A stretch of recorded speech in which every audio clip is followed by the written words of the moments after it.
Bora lá então resolver a questão de número 31 do vestibular do UEPG de 2020. Questão aí de conhecimentos gerais, questão de número 31, que diz o seguinte: com relação aos conjuntos numéricos, assinale o que for correto. Lembrando que o vestibular da UEPG é um vestibular aí de prova somatória, né?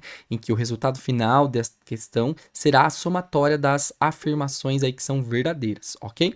Então, na afirmação 1, nós temos assim: se o produto 12x é divisível por 6, então x é divisível por 6.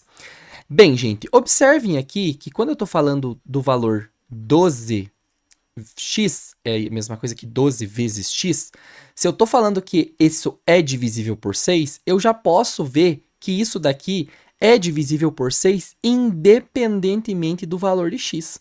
Tá? Porque observa que nós temos 12 aqui, né? E 12 é um múltiplo de 6. Então, se 12 é múltiplo de 6, eu posso dividir o 12 por 6. Se vocês verem aqui, por exemplo, o 12, né? Ele nada mais é do que 4 vezes 3. Que é a mesma coisa que 2 vezes 2 vezes 3. E para um número ser divisível por 6, ele precisa ser divisível por 2 e por 3 ao mesmo tempo. E o 12 tem os fatores 2 e 3, né? Mas isso não necessariamente implica que o x tenha que ser divisível por 6, tendo em vista que o 12 já é divisível por 6, tá? Não é necessário que o 12 seja, que o x, perdão, seja divisível por 6 para que 12x seja divisível por 6, certo? Porque aqui, independente do valor que você coloque para x, seja 1, 2, 3, 4, 5, né? Pensando aí em números inteiros, isso aqui vai continuar sendo divisível por 6, independente do valor de x. Então, essa afirmação aqui é uma afirmação falsa, ok?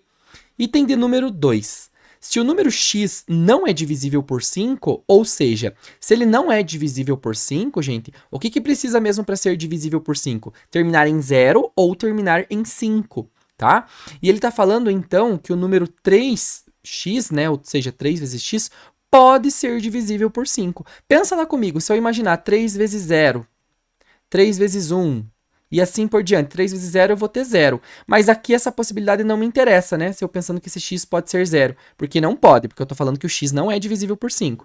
Se eu pensar em 3 vezes 1, eu vou ter 3. Daí depois 3 vezes 2, eu vou ter 6, depois 9, depois 12, depois 15, né? Aqui quando eu for ter 3 vezes 5, novamente essa possibilidade também não pode, né? Porque se eu considerar esse carinha sendo x aqui, eu estou considerando ele como sendo 5. E eu estou falando que o x não é divisível por 5. Aí está falando, então, o número 3x pode ser divisível por 5. Gente, nós não teremos nenhuma possibilidade aqui de 3 vezes, por exemplo, 1, vezes 2, vezes 3. Não vai resultar em nenhum número que termine em 5 ou 0. Só terminariam se fosse esse x um múltiplo de 5. Mas não pode, porque esse x não é divisível por 5. Então, esse item aqui também é um item que é falso, ok? Item de número 4. O número 5 elevado à quinta potência vezes 3 elevado à quarta é divisível por 15. Muitos poderiam até calcular quanto é 5 elevado à quinta potência e multiplicar por 3 elevado à quarta e em seguida dividir por 15 para ver se o resto vai ser 0, porque isso comprovaria que de fato esse número é divisível por 5. Mas não há necessidade, gente. Lembra lá que o 15 nada mais é do que o quê? Do que 5 vezes 3. Tá? Ou seja, se eu dividir 5 elevado à quinta potência vezes 3 elevado à quarta, né? Dividir esse valor por 5 vezes 3, lembra que aqui é só aplicar as propriedades de potenciação. Aqui é expoente 1 e aqui também, né? Então eu vou ter o quê? 5, eu vou dividir aqui, ó, as mesmas potências da mesma base. Eu vou diminuir os expoentes, porque na divisão de potências da mesma base eu diminuo os expoentes, então eu vou ter 5 menos 1, que multiplica o 3 elevado a 4 menos 1, tá? Então, eu vou ter 5 elevado a 5 menos 1, 4, que multiplica 3 elevado a 4 menos 1, então 3 elevado a 3. Então, vejam que vai dar um número inteiro aqui, né? Se eu ficasse com um denominador aqui, né? Sei lá, ficou 5 ou ficou 3, significa que não vai dar para dividir, não vai dar resto zero, né? Isso significa, então, que não seria divisível. Mas nesse caso, como eu vou ficar aqui com um número inteiro, né? Não tem um divisor aqui, então, de fato, né? Esse valor dessa multiplicação dessas potências, de fato, é divisível por 15. Então, esse item aqui é verdadeiro. Já sei que eu vou ter que somar o 4 aqui.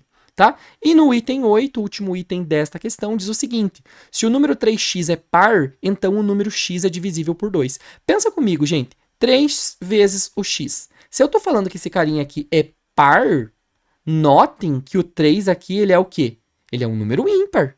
Então, para eu falar que 3x é par, por exemplo, se eu falasse que o x é ímpar, ímpar vezes ímpar dá um número ímpar, né? Então, obviamente, se eu tô falando que 3x é par, é óbvio que esse carinha aqui vai ter que ser par. Tá bom? Por quê? Porque se eu fizer 3 vezes um número ímpar, eu não resulto em um número par. Tem que ser 3 vezes um número ímpar, tendo em vista que o 3 é ímpar, né? Então, ímpar vezes par vai dar um número par. Isso aqui é sobre paridade, tá? Ou seja, se o x é par, então, se eu sei que esse carinha x, ele é par, tá falando assim, ó, então o número x é divisível por 2. E o que precisa para ser divisível por 2? Precisa ser um número par, ou seja, tem que ser um número que termine com o algarismo 0, 2, 4, 6 ou 8. Então, de fato, se 3x é par, então o x aqui tem que ser divisível, né? Vai ser divisível por 2, portanto, verdadeiro. E aí a nossa resposta final vai ser aqui 4 mais 8. Então, 4 mais 8 nós temos 12, 12 é a nossa resposta final, ok? Espero que essa resolução tenha lhe ajudado, não se esqueça de se inscrever aí no canal, bons estudos e até a próxima!